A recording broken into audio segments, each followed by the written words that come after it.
गर्भसंस्कार होणं महत्वाचं आहे. घरामध्ये अगोदरही सांगितलं, चांगल्या विचाराची संतान जन्माला यायला अगोदर. आज लोकांना जर एकही शब्द मी विचारला, कुठला 16 वरीस, पुढे काय म्हणणार मला चांगलं माहिती, पण कदाचित एका गोष्टीचा आपल्याला विसर पडलेला आहे.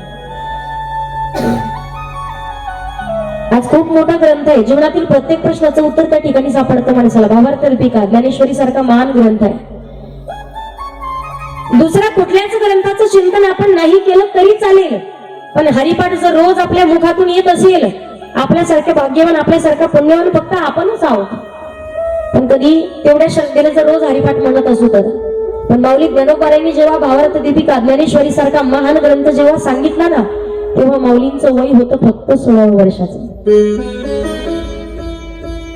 धर्मवीर छत्रपती संभाजी महाराजांनी संस्कृत मधून उद्भूषण सारखा ग्रंथ लिहिलाय, तोही 16 वर्षी. 16 वर्षी तर छत्रपती शिवाजी महाराजांनी स्वराज्य स्थापनेची शपथ घेतली आणि 35व्या वर्षी अवघा महाराष्ट्र जोडला. आज 16 वर्षाचं पोरग बापाचंही त्याच टपरीत खाताय, पोराचंही त्याच टपरीत खाताय.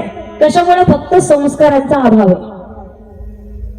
लहान वयात जर एखाद्या लेकरानं चोरी केल्याच्या नंतर आईने जर वेळेत सावध केलं ना त्याला, कोणाचा पेन चोरलाय त्यानं, कोणाची वही चोरून आणली, कोणाची पाठी पुस्तक चोरले त्यानं, आईने जर कानाला पकडून जर 2 ठोके लावले, 2 कानात दिल्या त्याच्या, परत कधी चोरी नाही करणार तो. पण एकदा का आईनं आपुलकीनं ऐकून घेतलं, आता तो शाळेत कोणाचं तरी पेन चोरलं, पण काही कालांतराच्या नंतर तोच खूप मोठ्या बँकेवरती दरोडा टाकल्याशिवाय राहणार नाही. लेकराचे संस्कार तुमच्यावरती अवलंबून आहेत. मी अगोदरही सांगितलं, घर, परिवार, प्रपंच किती सुखाचा व्हावा, किती योग्य वेळेनं योग्य मार्गाने वाटचाल करावी, हे फक्त महिला मंडळांच्या हातात आहे. काही काही लहान लहान लेकरं असतात पहा, 8 आणि 9 वर्षाचे सुद्धा, त्यांना म्हणावं लागत नाही भजनात बसल्यावर तुम्ही टाळी वाजवा म्हणून. त्यांना म्हणावं लागत नाही तुम्ही आता भजन म्हणा म्हणून, तुम्ही टाळ घेऊन उभं राहा म्हणून म्हणावं लागत नाही. पहा, चांगल्या विचाराची संतान जन्माला यायला गर्भसंस्कार होणं महत्वाचं आहे. राजमाता, राष्ट्रमाता मासाहेब जिजाऊंना जर विचारलं, कौसल्या माता राणीला जर विचारलं तुमचे डोहाळे काय, कौसल्या माता राणीने सांगावं हातात धनुष्य घ्यावा आणि दुश्मनावरती वार करावा. मासाहेब जिजाऊ सांगतात काही खावंसं वाटत नाही, घोड्यावरती बसावं, दानपट्टा चालवावा, तलवारबाजी करावी, दुश्मनाचा नराधमाचा शिरशिरीत करावा आणि भाला फेक करावा. ही त्यांचे डोहाळे होते. आताच्या बाईला विचारा ना तुमचे डोहाळे काय, ती बाई सांगते मला राग खाऊ वाटते. तुम्ही जर राग खाली तर पोरगा जन्माला येणार कसा आहे? सगळं तुमच्या हातात आहे. आम्ही अगोदरही सांगितलं, स्त्री शक्ती सर्वसामान्य नाही. अन्नपूर्णा म्हणून याल तर पोटातील आग शांत करण्याचं काम करतात. स्वयंपाक करत असताना म्हणून सांगत असते, कधीतरी रामकृष्णारी म्हणा, कधी ओम नमः शिवाय म्हणा, कधी श्रीकृष्ण म्हणा, कधी राम राम म्हणा, पण काहीतरी म्हटलं पाहिजे. कशामुळे म्हणायचे सांगू? एकदा का तुम्ही स्वयंपाक करताना देवाचं भजन केलं ना, घरामध्ये चांगले संस्कार पडतील. तो अन्न खाणारा, तो प्रसाद खाणारा माणूस कधीच वाईट मार्गाला त्याची बुद्धी जाणार नाहीये. शोकांतिका या कलियुगाची आज सांगावं तेवढं कमी आहे. पहिला एक काळ होता, आपुलकी होती, प्रेम होतं, भावना होती, श्रद्धा होती. गावातली एखादी मुलगी तिच्या सासरला निघाली आणि तिच्या बापानं जर सांगितलं, गावातला एखादा माणूस त्याच दिशेने निघालाय, बापाला महत्वाचं काम निघालं, तर पोरीचा बाप विश्वासानं त्या शेजारच्या माणसाला सांगायचं, दादा एवढी आमची पोरगी ना, तेवढे तिच्या सासरमध्ये तिला सोडा. विश्वास होता, आपुलकी होती, भावना होती आणि प्रेम होतं. आता पहा ना तुम्ही, 2.5 आणि 3 वर्षाचं लेकरू सुद्धा शेजारच्या घरी खेळण्याकरिता पाठवावं की नाही, हा सगळ्यात मोठा बापाला पडलेला प्रश्न आहे. कलियुगाची वाटचाल फार कठीण आहे. आज जन्माला आलेली प्रत्येक लक्ष्मी तळहाताच्या फोडासारखी सांभाळली जाते.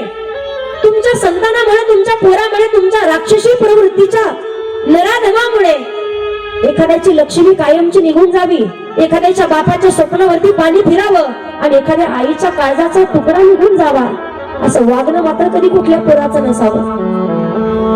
हे सगळं होतं फक्त संस्काराच्या पायी. 3-2.5 महिन्यापूर्वी घडलेली घटना माहिती नाशिक परिसरातली प्रत्येकाला. मला सांगा ना तुम्ही, आजपर्यंत लोक फक्त म्हणायची पोरी अंग प्रदर्शन करताय, पोरींना कपडे घालायचं कळत नाहीये. पण मला सांगा तुम्ही, माझ्या प्रश्नाचं उत्तर द्या, 2.5 आणि 3 वर्षाच्या लेकराला कुठल्या गोष्टीचं अंग प्रदर्शन माहिती आहे? काय लोक काही वाईट विचाराचे सोशल मीडियावरती पाहाल तेवढं कमी आहे. आज फक्त 1 एकर आणि पाटाभर 1 गुंठा जमिनीसाठी सख्खा भाऊ सख्ख्या भावाला वैऱ्यासारखं मारतोय. त्याचा जीव घ्यायला मागे पुढे पाहत नाही. सख्खी बहीण भावाचा जीव घ्यायला मागे पुढे पाहत नाही. आणि वाईट नजरेनं 75-80 वर्षाच्या म्हाताऱ्यांनी सुद्धा 12-12 वर्षाच्या पोरीकडे वाईट नजरेनं पाहावं. काय चाललंय कुठे नेमका? 32 वर्षाच्या बापासमोर जर 2.5 वर्षाच्या स्वतःच्या पोटच्या गोळ्यावरती अत्याचार होत असेल, सांगा ना मला, तो बाप आयुष्यभर जिवंत असून सुद्धा मेहनत झाला. आज किती लाख रुपये दिले म्हणून त्या बापाची पोरगी भेटणार आहे. खऱ्या अर्थानं आता जर शिवशाही असती ना तर निर्णय भेटला असता, त्यांना न्याय भेटला असता. चुकीच्या लोकांच्या काही सूत्र हातात गेलेली आहेत पहा. गोरगरिबाकडे लक्ष दिलं जात नाही आजकाल. मोठ्यांच्या पोरीवरती काही जर झालं, वाईट नजर ठेवली तर आज सोशल मीडियावरती कुठकुठपर्यंत बातम्या जात नाहीयेत. जो बाप ज्या बापाची खाण्याची पंचायत आहे, आज त्या पोरीला सुद्धा लचके तोडून तिलाही मारल्या जाते, तिचे कित्येक तुकडे केले जाते. सगळी आजपर्यंत सुद्धा कोणी दखल घेतली जात नाही त्या गोष्टीची. काय एवढ्या घटना घडतायत? सगळ्यात मोठा परिणाम काय असेल तर हातात आलेलं यंत्र आहे प्रत्येकाच्या हातामध्ये, ते आहे मोबाईल. चांगलंही तेवढंच दाखवत आहे, ते वाईट सुद्धा तेवढंच दाखवत आहे. पहा, प्रत्येक आईनं स्वतःच्या पोराला नाही इंजिनियर करता आलं तरी चालेल, नाही डॉक्टर झाला, नाही वकील झाला, नाही त्याने 4 पैसे कमवले तरी चालेल, पण त्या पोराला चांगले संस्कार द्या. रात्री बेरात्री दिसलेली प्रत्येक स्त्री ज्या दिवशी महाराष्ट्रातल्या देशातल्या प्रत्येक भावाला स्वतःची आई स्वतःची ताई वाटेल ना, त्या दिवशी खरी शिवशाही येईल. त्या दिवशी खरा आनंद भगवंताला सुद्धा होईल. धर्म रक्षवाय अवतार घेसी. जगाच्या मालकाला सुद्धा धर्माचं रक्षण करण्याकरिता अवतार घ्यावा लागलाय.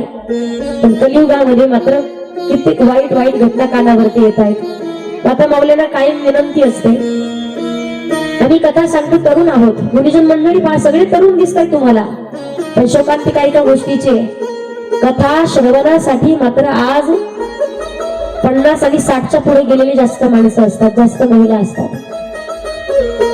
नाही काय भेटणार कधीत आल्याच्या नंतर, नाही तुम्हाला पैसा भेटणार, पण जेव्हा तुमचे लेकरं कथेमध्ये येऊन बसतील ना, तेव्हा कमीत कमी वाईट मार्गावरती जाणं तरी सोडतील.